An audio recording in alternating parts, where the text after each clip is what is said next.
bienvenue sur la chaîne de Monkey EDC. Alors on va faire une petite vidéo concernant les couteaux qui me suivent en ce moment. Vous savez que régulièrement je change de couteau, voire quasiment tous les jours.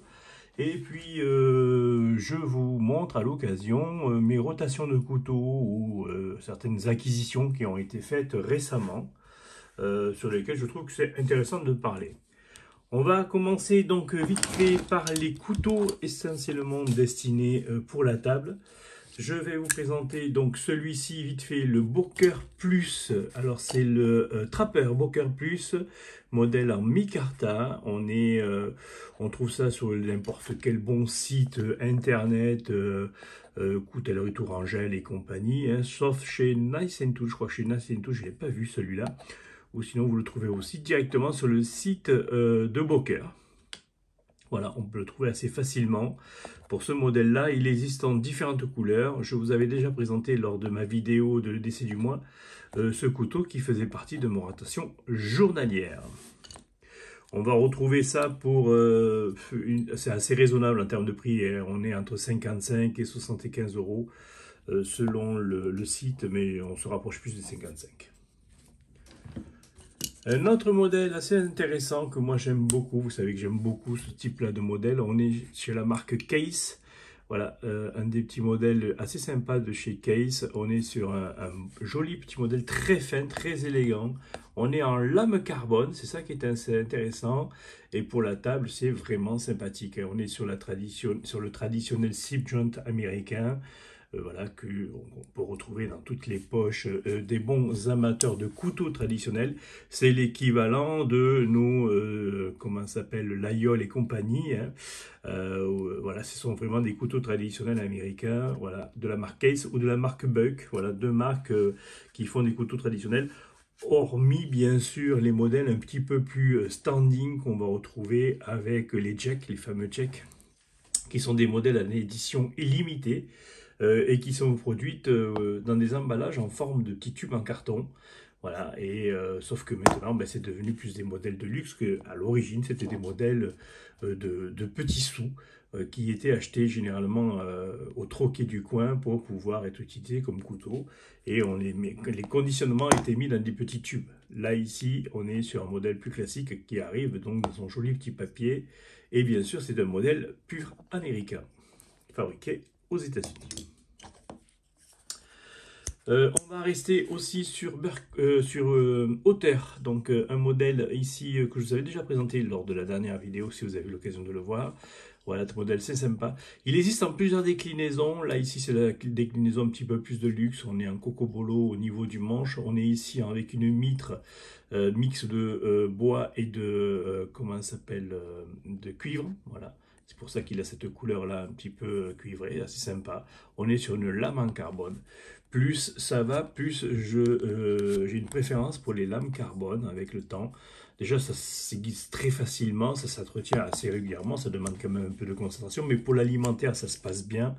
Voilà, il y a une bonne tenue de tranchant, je trouve, moi. Et puis surtout, ça se reprend. Avec n'importe quoi, ça se reprend.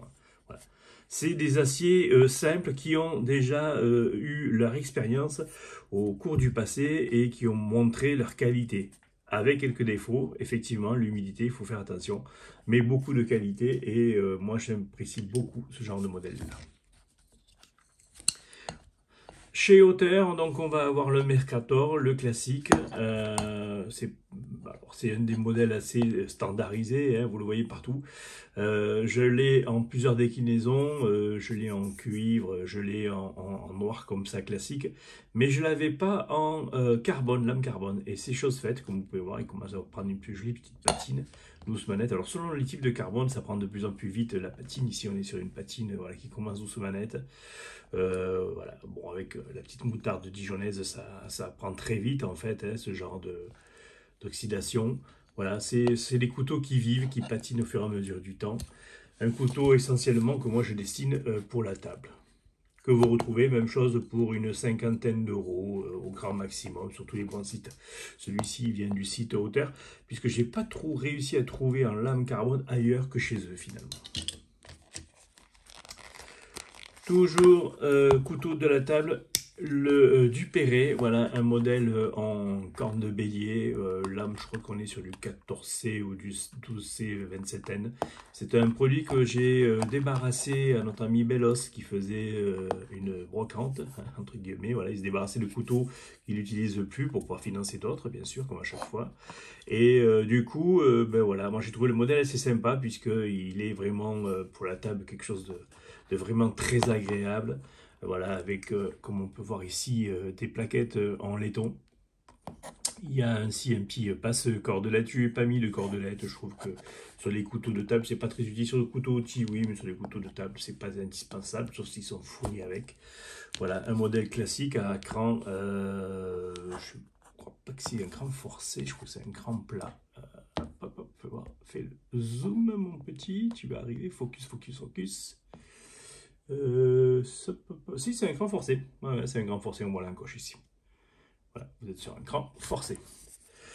Et qui est livré donc avec son petit étui ici, avec les petits trous, on voit la corde dedans. C'est vraiment agréable, voilà, très bien pour aller au fond de poche. En plus, ce genre d'étui assez large comme ça, là, se tient bien droit dans la poche, c'est vraiment très pratique. Bowker Plus, toujours un autre petit modèle avec une ouverture Framlock. Une ouverture, je veux dire, front flipper. Hop, hop, on t'écarte un petit peu. Voilà, manche en mi-carte. Avec par contre un blocage liner lock. Alors je suis pas très fan non plus d'utiliser les couteaux comme ça, comme couteau de table. Mais bon, celui-ci est intéressant puisque ben, il n'y a pas comment ça s'appelle, d'ergot de pouce, comme on peut trouver sur les couteaux un peu, voilà, un petit peu plus outils. Là, pour l'alimentaire, c'est vraiment sympa. On a une lame, même si elle est petite, qui est très efficace, avec un très joli bélier ici. Bélier, je veux dire. Et puis voilà, c'est vraiment très agréable à utiliser. Il n'est pas très grand, mais pour tout ce qui est coupé pommes et ainsi de suite, c'est vraiment génial. Et puis voilà, cette ouverture assez sympa, un front flipper. Avec un clip ici. Bon, il serait peut-être jouable de retirer le clip finalement, mais bon, c'est dommage parce que ça va laisser, vous voyez, il y a un petit... un côté plus... ouais, il y a un petit trou là, ici. Là. Lorsqu'on va retirer, ça va faire un petit trou disgracieux, c'est un peu dommage. Mais sinon, ça reste un super petit modèle. On est en lame Nitro V sur ce modèle-là, tout comme son frère ici, là, celui-ci, qui est en lame Nitro V aussi. Un traditionnel français, un sabot, un Roquefort, le modèle Roquefort. Lors d'un échange de bons procédés avec Jean-Charles Laine, voilà, j'ai pu récupérer ce modèle-là, un cadeau de sa part, très joli d'ailleurs, hein, qui était en plus de l'échange qui était à la base. Comme toujours, Jean-Charles Laine n'est pas capable de pouvoir faire les choses comme les autres, il est toujours obligé de jouer Monsieur Plus. Donc voilà, s'apprécie beaucoup ce genre de petits gestes et ce produit-là est vraiment sympathique puisqu'il rentre tout à fait dans la collection des couteaux traditionnels. Je vous rappelle la série des vidéos des couteaux traditionnels français que j'avais faite. Voilà, ce modèle-là en fait partie, un joli petit modèle, voilà. En lame 12C27 et le bois c'est un truc comme ça, je sais plus. Peut-être du pommier ou un truc comme ça, je sais plus exactement. Ouais. Ou du chêne. Je sais pas. Enfin, bon, il le dira peut-être ou quelqu'un le dira s'il reconnaît ce genre de matériaux. Et avec les deux mitres ici comme ça, là, ça va super bien. Il est plutôt même assez bien fini finalement pour un modèle comme ça. Hein. Bon, on voit qu'il y a ouais, des petits, mais ça reste vraiment quand même finalement pas trop dégueulasse pour un Le Sabot. Alors le sabot en fait est une marque qui peut décrier, hein, c'est où on trouve ça vraiment génial ou on trouve ça pas terrible, c'est à voir. Ce modèle là que je vous avais déjà présenté aussi, que j'utilise pour la table avec cette corne en buffle d'eau et donc l'Injo, le modèle traditionnel français aussi, avec une lame cette fois-ci en 14C28N, c'est le modèle là. Modèle bien sympa, c'est 1428 ou 12C28. Voilà, allez, zoom, zoom, zoom. Non, c'est du 12C27, voilà. 12C27, ce modèle-là, voilà. Bien sympa. Assez standard. voilà, de ce genre de couteau. Je pense que c'est plus du semi-industriel que de l'artisanal pur, hein. Mais bon, ça reste quand même un modèle assez sympa. Et puis, moi, j'aime bien l'épaisseur de ce manche-là. Comme ça tient bien à la main. Sur les coupes un peu forcées, là, ça passe nickel. Avec ce joli petit étui qui était fourni avec. Ça, je l'ai trouvé chez mon coutelier pour 75 €. C'est pas très excessif en termes de couteau, en termes de tarifs, hein. Voilà. Un modèle, José Maria, voilà, un modèle, donc je vous avais déjà montré des modèles, un autre modèle de celui-là, là on est sur le canif, si je ne dis pas de bêtises, je crois que c'est le nom de ce modèle-là, avec donc par contre un acier un petit peu multicolore, comme ça coloré, voilà, avec une certaine oxydation. Alors normalement j'avais pris ce modèle-là, puisque je l'ai déjà, ce modèle-là, hein, mais avec ici un manche plus foncé, toujours en acier. Mais je l'avais pris parce que normalement il est en manche, en lame carbone. Et puis alors la coutellerie Berthier, je ne sais pas ce qu'ils ont branlé, mais j'ai pas l'impression que j'ai une lame carbone. Là, je pense qu'ils sont gourés lors de l'envoi et qu'ils m'ont envoyé un couteau en lame inox. Parce que ben, du coup, il patine rien du tout. Je l'ai utilisé pour la table et vous voyez, il reste toujours aussi nickel. Donc je pense, alors ou la patine est très dure, ou enfin, l'acier est un petit peu compliqué. Normalement, ça devait être du XC75. Mais je pense qu'ils se sont plantés et ils m'ont envoyé un inox au lieu de m'envoyer un carbone. Ça, c'est moi qui l'ai rajouté, c'est une petite perle. Ce genre de petite perle là, comme ça que j'utilise, vous trouvez ça sur les sites ou Amazon ou alors Temu aussi pas mal, font pas mal de petites perles un petit peu viking, enfin, vous verrez ça après. Voilà, pour quelques euros et c'est assez sympa pour pouvoir personnaliser ces couteaux ou leur apporter un petit lien. Et puis même chose, le lien ici, là en cuir, là, vous trouvez ça sur le site aussi Amazon pour quelques euros. Il y a 1 mètre ou 2 mètres, il y a de quoi faire quelques couteaux avec. On va passer maintenant au couteau plus outils, donc les couteaux que j'utilise vraiment pour les tâches un petit peu ingrates ou pas des plus, enfin, surtout pas pour l'alimentaire. Donc on va avoir ce Topinel. Alors cette Topinel là, il me suit déjà depuis presque 10 ans. Voilà, c'était un lame carbone, c'était un numéro 8 ou 7, je ne sais plus à l'origine. C'était un numéro 8 à l'origine, que j'ai cassé la pointe maintes fois, puisque je l'utilise comme un bourrinasse pour les petits travaux, voilà. Et du coup, ben, la pointe est cassée, donc je l'ai essayé de la reprendre avec une espèce de petit tantôt, voilà, à la CVV Younger, ouais. Et donc le manche a été frotté, nettoyé, j'ai coupé un petit peu la petite partie ici à l'arrière, parce que ça appuyait sur des coupes un peu forcées. Et je lui ai rajouté, donc même chose, ces petites perles là, même chose que j'ai acheté en lot. Ça, je crois que c'est sur Amazon avec ce bout de paracorde, enfin de corde en cuir. Voilà, ça se marie très bien. Le trou ici, je l'ai fait avec le poinçon du Victorinox de l'armée suisse là, voilà, qui fonctionne très bien pour ce genre d'utilisation. Ça marche très très très bien. Voilà. Et alors ceci, ça j'ai trouvé sur le site AliExpress, ça se vend en lot. Voilà, c'est des petits ergots de pouce pour pouvoir voilà, apporter une ouverture un petit peu plus, comment dirais-je, facile. Alors là, non, parce que ben, je l'ai utilisé à peu longtemps, il a pris la flotte et donc du coup, c'est plus dur. Mais normalement, ça se fait assez facilement. Voilà pour celui-là. À suivre, donc le modèle que vous connaissez, vous avez déjà vu ça maintes fois. On est ici sur le QSP, le Penguin. Voilà, avec cette lame typique, en acier, je crois que c'est du D2 dessus, hein, si je ne me dis pas de bêtises. Oui, c'est marqué là. Hop, attendez, hop, si on arrive à zoomer, voilà, on voit bien le D2 ici. Voilà, modèle assez sympa, mi-carta, le manche, voilà, liner lock, et puis cette petite perle là, voilà, très sympa, cette petite carta, comment ça s'appelle, en samouraï là. Même chose, hein, toujours même histoire, on trouve ça sur les sites Amazon ou peut-être, je crois que celui-là, il vient peut-être de AliExpress, il me semble.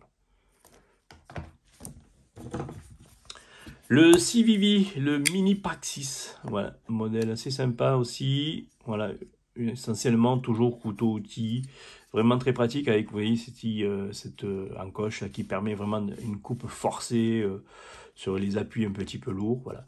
Alors, quand je dis couteau-outil, ce sont des couteaux que j'utilise, moi, essentiellement pour tout ce qui est ouverture de paquets, des cartons, puisque bah, vous savez que je travaille dans le pinard, et donc du coup, bah, j'ouvre beaucoup de cartons, des déchirés aussi, comment ça s'appelle, des papiers cellophane, enfin, qui enroulent les palettes, en fait, hein. Voilà, donc on utilise aussi beaucoup ce genre de choses-là pour découper les films de protection des palettes, des films à bulles aussi. Je découpe aussi beaucoup de films bulles dans lesquels on glisse les bouteilles, puisqu'on reconditionne des lots de bouteilles. Donc on protège les bouteilles avec des papiers à bulles pour les transports un petit peu à l'international. Et donc voilà, c'est pour ça que j'utilise beaucoup des couteaux outils. Je réutilise beaucoup des couteaux outils. J'avais arrêté pendant un moment, mais là je reprends avec ça.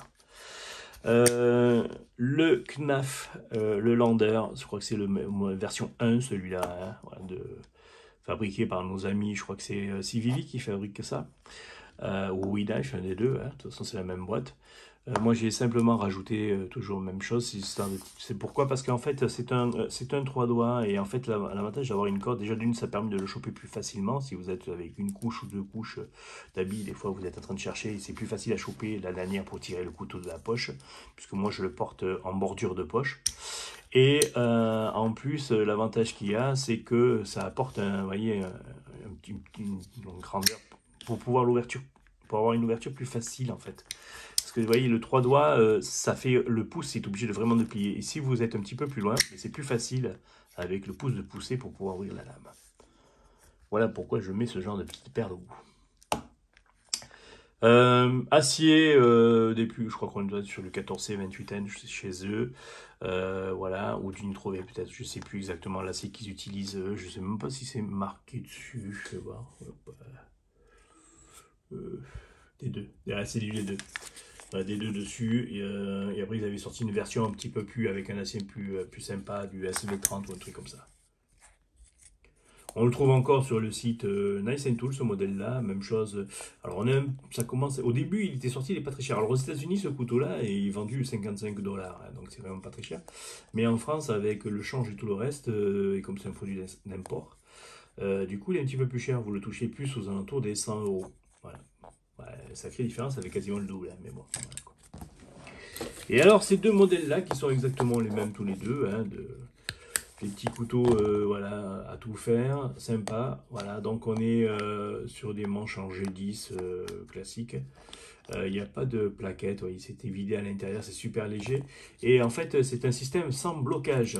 Voilà, donc il y a un arrêt ici à 90, comme un seat joint en fait, et une fermeture complète. Voilà. Petit modèle sympa qui existe en diverses couleurs. Que vous trouvez pour quelques euros sur le site Nice & Tool et compagnie. Sur ce genre de modèle-là, je crois que je les avais vus aussi sur Le Bon Coin ou Etsy, je sais plus, un des deux. Quoi. Voilà, voilà. Donc, voilà, un en jaune, un vert.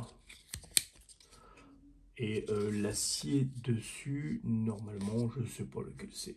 Je sais pas si c'est indiqué dessus. Non, c'est peut-être pas indiqué dessus. Voilà. Mais on est sur du petit acier. Ah si, non, excusez-moi, j'ai une connerie. Je crois que c'est du CTS quelque chose, ouais. CTS B1N. Voilà. Sur ce genre d'acier là.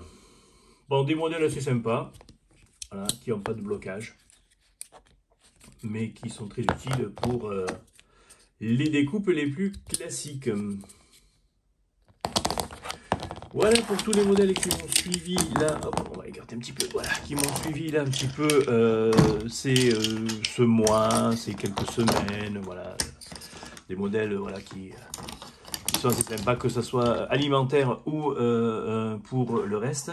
Et alors aujourd'hui, sur moi, j'ai un Kershaw. Un modèle, donc Emerson avait travaillé avec Kershaw. Emerson a fait beaucoup de modèles pour Kershaw, et donc voici un de leurs modèles avec une lame tantôt, et puis le système Emerson ici qui s'ouvre pour une ouverture facile, donc c'est vraiment assez sympathique. Voilà, blocage en manche classique, je crois qu'on est sur du FRN dessus, voilà. C'est un modèle assez lourd par contre, hein, en termes de produit, parce qu'il est assez grand, hein, on doit être sur les 20 et quelques centimètres, ouais, il fait ses 20 centimètres bien tranquille, hein, voilà, mais qui en impose en termes de solidité, avec une belle lame bien épaisse, voilà, donc vraiment un bon couteau pour faire du boulot pur dur, hein. C'est pas pour de l'alimentaire ça, hein, bien sûr. Voilà, que vous trouvez entre 50 et 75 €, ça dépend un petit peu où c'est que vous l'achetez. Celui-ci vient de Nice & Tool, mais vous pouvez l'avoir. Alors il existe aussi en différentes, décliné en plusieurs, comment ça s'appelle, lames ici. La lame est noire, mais vous pouvez l'avoir en lame stonewashée normale, et ainsi de suite. Voilà un bon petit produit, pas cher, un bon couteau, vraiment outil dans l'excellence, hein, vraiment, pour un prix abordable. Voilà ce qui me suit pour ces quelques semaines et ce mois même, je crois passé. Allez, sur ce, je vous souhaite une bonne journée. Si vous avez des questions, des commentaires particuliers sur un modèle, sur un autre, que vous voulez peut-être revoir plus en détail, on pourra faire ça, il n'y a pas de souci. Si vous avez besoin de liens, je ne vous les mets pas systématiquement, mais si vous avez besoin d'un lien, vous pouvez les jeter, vous me demandez, je vous partagerai le lien. Voilà, pour un modèle, si vous avez vu un modèle qui vous plaît plus que les autres. Allez, à bientôt, prenez soin de vous.